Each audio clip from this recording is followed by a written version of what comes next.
কালকে এক ব্যবসায়ীর কাছে একটা সদাই কিনতে গেলাম, ওনাকে আমি বললাম যে এটা ওই হিন্দুদের দোকানে বিক্রি করে, তা আপনি তো মুসলমান, আপনার কাছে আসছে, আপনি আমার এটা দেন, আপনার কাছে আছে? কই জি হুজুর আছে।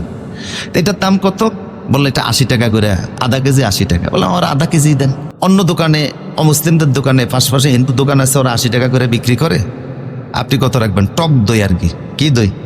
টক দই দেন আপনারা। তো টক দই 80 টাকা, আধা কেজি 80 টাকা। অন্য আশপাশে হিন্দু দোকান আছে 4-5টা বিক্রি করে, আমি আসছি আপনি মুসলিম, আপনার কাছ থেকে নিতে, তা আপনি এটা কত রাখবেন? হুজুর আমার 100 টাকা দেন। তো ওরা বেশি 80, আপনার 100 টাকা, আমারটা একটু বেশি ভালো, বুঝেন না, আমারটা একটু বেশি ভালো।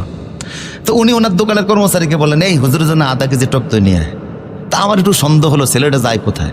আমি পিছনে গিয়ে দেখি ওই হিন্দুর দোকান থেকে কিনতেছে। হিন্দুর দোকান থেকে উনিও 80 টাকা করে কিনে আইনা আমার কাছে বিক্রি করতেছে। ওই ছেলে আবার আমার দেখে ফেলছে, দেখা করে হুজুরে আবার ফিসে গেছে, এর সব তো ছানা পড়া হয়ে গেছে। এখন আমার হুজুর 80 টাকাই দেন। আমি আর কিচ্ছু বলি নাই, চলে আসলাম। আহারে কি ধোকাবাজি। আমি তারে বললাম যে পিছনে 4-5টা হিন্দুর দোকান আছে, ওরাও বেচে কত করে? 80 টাকা করে। আপনার কাছে আসছি, যদি আপনার কাছে স্পেশাল বানানো থাকে তেন, অথবা নিজের প্রোডাক্ট থাকতে তাহলে সেটা দেন। উনি বললেন না হুজুর আমারই আছে, হিন্দু তো নেওয়ার দরকার নাই। নিজে আবার হিন্দুর থেকে আইনা আমার থেকে 80 জিনিস, ব্যবধান কত? 2 কদম বা 3 কদম রাস্তা হবে।